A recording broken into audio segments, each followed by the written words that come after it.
আসসালামু আলাইকুম আরহামতুল্লাহি ওবারাকাতু।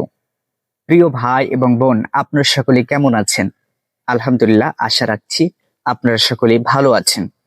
আজকে যে বিষয়টি আমি আপনাদেরকে উপহার দিতে চাই, অত্যন্ত একটি গুরুত্বপূর্ণ বিষয়। ইতিপূর্বে যে সমস্ত আলোচনাগুলি আমি করেছি, ফেসবুকে, ইউটিউবে ছেড়েছি, আলোচনার মধ্যে সবচেয়ে সুন্দর এবং ইসলামে সবচেয়ে যার মান বেশি, আজকেই সেই বিষয়টি আমি আলোচনা রাখতে চাই। আজ আমার আলোচ্য বিষয় বস্তু হলো তাওহীদ। তাওহীদ অর্থাৎ একত্ববাদ সম্পর্কে। প্রিয় ভাইরা, আল্লাহ সুবহানাহু ওয়া তাআলা মানব জাতিকে সৃষ্টি করেছেন, অতঃপর মানুষের হিদায়াতের লক্ষ্যে যুগে যুগে নবী এবং রাসূল এবং আসমানি গ্রন্থ দান করেছেন। আমাদের সৃষ্টির মূল উদ্দেশ্য হলো ওয়াহাদিনিয়াত অর্থাৎ একত্ববাদ প্রতিষ্ঠা করা। এই নির্দেশনাই হলো ইসলামের মূল ভিত্তি। আল্লাহ সুবহানাহু ওয়া তাআলা পবিত্র আল কোরআনুল কারীমের মধ্যে বলেন, ফাআলাম আন্নাহু লা ইলাহা ইল্লাল্লাহ।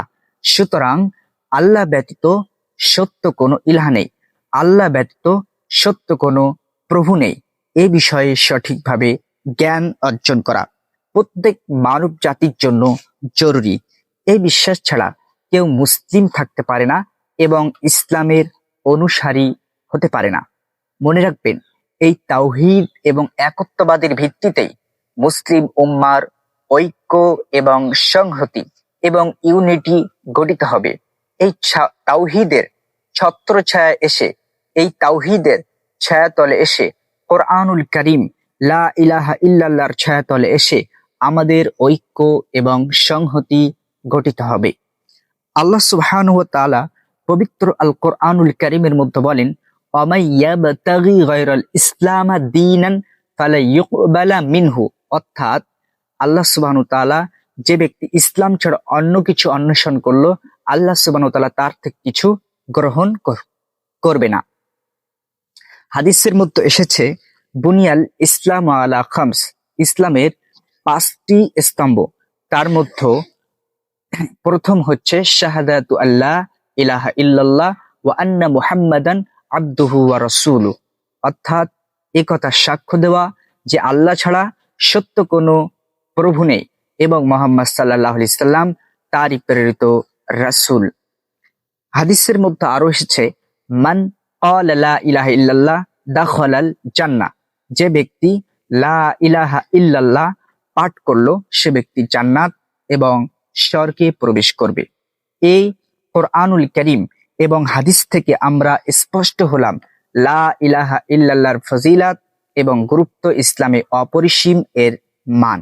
আসুন আমরা আরো কিছু লা ইলাহা ইল্লাল্লাহর ফজিলাত সম্পর্কে হাদিস শ্রবণ করি মনোনিবেশের সঙ্গে।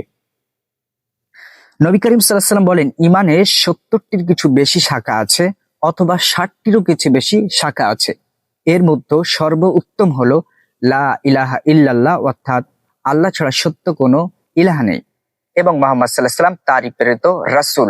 এবং সর্বনিম্ন শাখা হচ্ছে রাস্তা থেকে কোনো কষ্টদায়ক বস্তুকে অপসারণ করা, সরিয়ে দেওয়া। আর লজ্জা ইমানের একটি বিশিষ্ট শাখা। হাদিসের মধ্যে আরো এসেছে, আফজালুজ যিকর লা ইলাহা ইল্লাল্লাহ আফজালুদ দুআ আলহামদুলিল্লাহ। সর্বোত্তম জিকির হচ্ছে লা ইলাহা ইল্লাল্লাহ পাঠ করা এবং সর্বোত্তম দোয়া হচ্ছে আলহামদুলিল্লাহ পাঠ করা।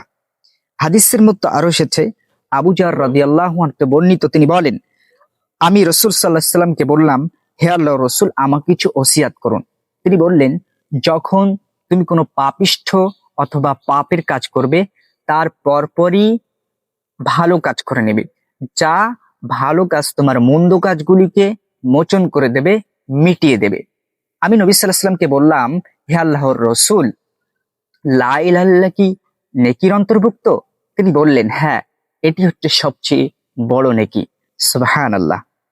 আরো হাদিস, নবী করিম সাল্লাল্লাহু আলাইহি সাল্লাম বলেন, কোনো বান্দা যদি ইখলাসের সাথে লা ইলাহা ইল্লাল্লাহ বললে, তার জন্য আকাশের দ্বারগুলো খোলা হয়, ফলে উক্ত কালেমা আরশে আজিম পর্যন্ত পৌঁছে যায়, যতক্ষণ সে কাবিরা গোনা ত্যাগ করে। হাদিসের মধ্যে এসেছে, মান কানা আখিরু কালামি লা ইলাহা ইল্লাল্লাহ ওয়াজাবাত লাহুল জান্নাহ। যে ব্যক্তির শেষ কালিমা লা ইলাহা ইল্লাল্লাহ, তার জন্য জান্নাত অবধারিত, অনিবার্য, অধ্যাবশ্যকীয়। প্রিয় ভাইরা, হাদিসের মধ্যে আরো এসেছে, নবী করিম সাল্লাল্লাহু আলাইহি সাল্লাম বলছেন, যে ব্যক্তি লা ইলাহা ইল্লাল্লাহ পড়েছে আর তার অন্তরে একটি জবের ওজন পরিমাণ যদি ঈমান থাকে, তাকে জাহান্নাম থেকে বের করা হবে। জাহান্নাম থেকে সর্বশেষ জাহান্নাম থেকে তাকেও বের করা হবে যার অন্তরে একটি জবের ওজন পরিমাণ ঈমান আছে। জাহান্নাম থেকে সর্বশেষ তাকেও বের করা হবে যার অন্তরে অনু পরিমাণ মাত্র ঈমান থাকলে তাকেও জাহান্নাম থেকে বার করা হবে।